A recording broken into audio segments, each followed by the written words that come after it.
this demonstration we're going to look at installing and configuring failover clustering for the Hyper-V role. This will then give us hardware protection against any host failure. So to do this, first of all, we have a virtual machine running, which is a Windows Server 2008 box, and we're going to use this as the SAN location. We're actually going to set what's an iSCSI target. So to do that, just into Admin Tools. Within the Admin Tools, we then come into our Microsoft iSCSI software target. Now that we're in here, what we want to do is we actually want to create our iSCSI targets. So we'll come to iSCSI target, create an iSCSI target, bring us into a wizard, this point here, just select the next button, and then within here we need to give this target an actual name. So in the case of the iSCSI target name, we'll call the first one LUN01. So we've got LUN01, this is going to be used for the witness disk for the failover clustering. Select our next button. Next thing it's going to ask us for here is our iSCSI qualified name identifier. So what we're going to do on here is just click on the advanced button. And on the advanced identifiers, we'll just click add. What we want to do here is under the identifier name, what we're going to do here is we're just going to specify an IP address. And the IP address we're going to specify here is going to be 10.10.0.101. Now we'll click OK. We're going to add an additional one as well. So again, another IP address. And in case of this one here, this is going to be 10.10.0.102. Now we'll click OK. Click OK again. Next thing to do, just click our next button. And on completing the wizard, click the finish button. So now what we've done here, if we highlight this, we've created the LUN which is going to be used for the witness disk. Next thing to do here is just create a virtual disk. So we'll create a virtual disk. In the case of the wizard, click the next button. And for the file here, we're just going to go for C:/disks /disk-01.vhd. So we're going to store the target in a virtual hard disk. Click our next button. We need to give it a size here, so what we're going to do here is just for the size we're going to set this to 8,000 megabytes. Click our next button. We won't bother with the description, so we'll click our next button. In the case of the actual access tab here, we'll just click add, and the access is going to be LUN01. Click the OK button, click the next button, click the finish button. So now what we've done here is we've actually created this LUN yet again for the witness disk.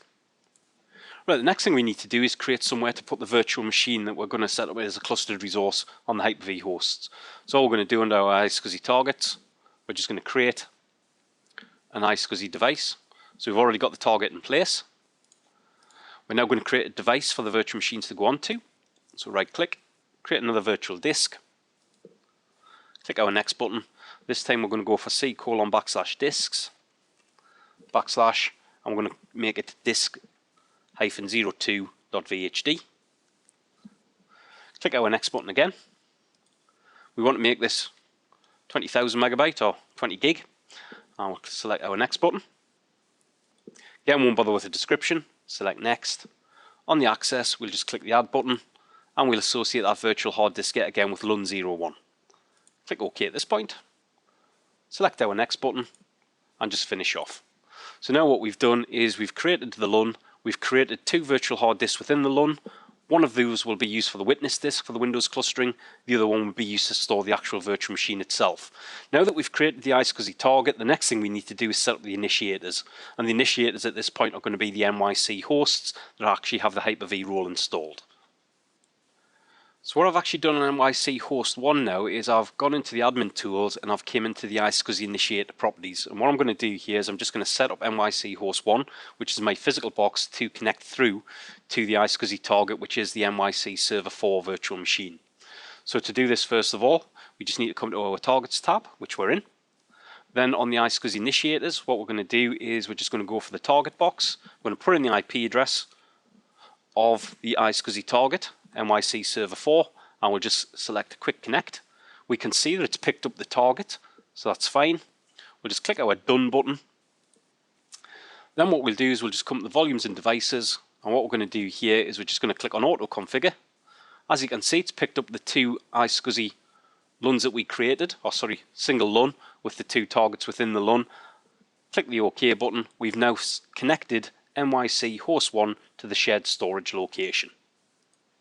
Right, so the next thing we need to do now is we just now need to, on NYC host 1, actually create these disks or create these volumes on the shared storage. So what I need to do is just launch up the storage administrator on NYC host 1.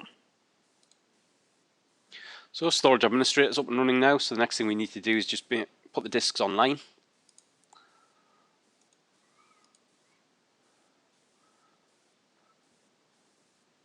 And then once the disks are online, the next thing to do really is just initialize the disks. So we'll initialize both disks 3 and 4. So we have the disks in place now. Next thing to do is just to actually create the volumes that we're going to use for storing both the witness file and also the virtual machine. So what we'll do first of all, we'll just come for this disk here. We'll just create a new simple volume, and this is the witness disk. Select our next button. On the volume size, we're happy with the size, so we'll select next. On the drive letter, we'll make this Q for the quorum. Select next. Call this a witness disk. Now that we've done that, we'll just perform a quick format. Select next, and then select finish. Now we need to format the disk where the virtual machine is going to be stored, so we'll do a new simple volume.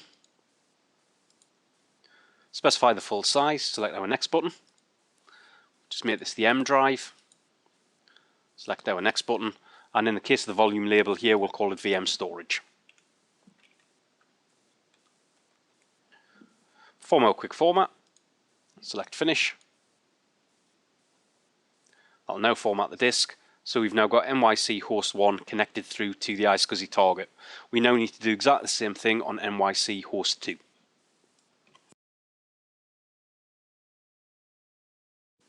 Okay, we'll now connect the NYC host 2. So the next thing to do here is just set up the targets.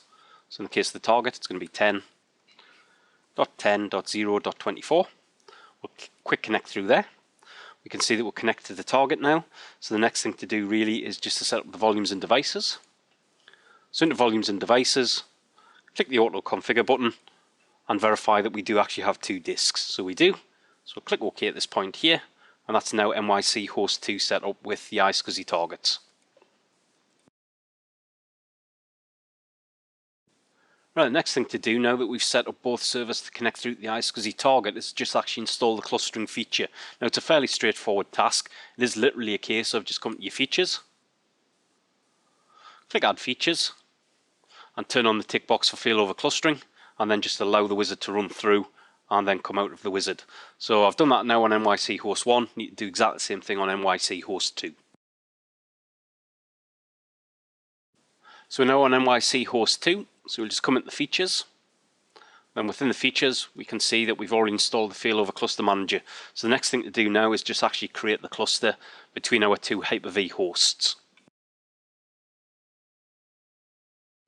Right, we're now on NYC host 1, and what we've done here is we've just come into the failover cluster manager through our admin tools, and what we're going to do here is just validate our configuration.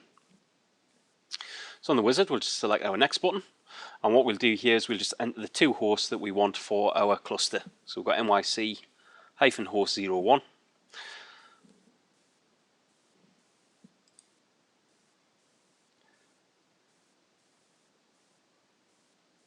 And the other one we've got is NYC-host 2.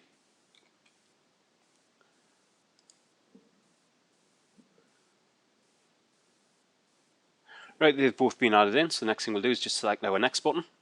And in the case of our testing options here, we'll run all tests and select next. Have a look at the summary. The next thing to do is select the next button. It's now going to go away and run the test. Now this is going to take a little while, so all we're going to do here is we're just going to pause the video and return back at the end of the tests. Okay, the validation report's now up, so we can just scroll down here. We can see we've got successes. We've got a warning on the networking. We're not really bothered about that. That's because we've only got a single network card sitting in the host. We should really have at least 2 network cards. So everything's successful. So we'll now just click the finish button. And what we've now done is we've just validated the failover cluster. So the next thing to do is actually create the cluster. Okay then, into create cluster. And And what we're going to do here, just select the next button. Now we need to select the servers, so we're going to add in the two servers, NYC host 1 and NYC host 2.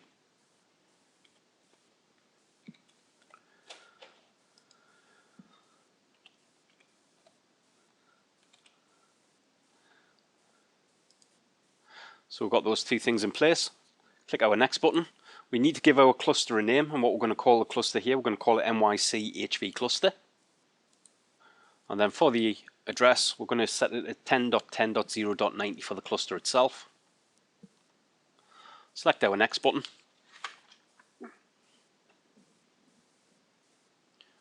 Read through the summary. Select our next button. And now we'll leave it to create the cluster, so we'll pause the video and return back once the cluster has been complete. Right, now done, so we've created the cluster. So the next thing to do is actually configure things like live migration and also make our virtual machines cluster aware. So that's the end of this demonstration. Thanks very much.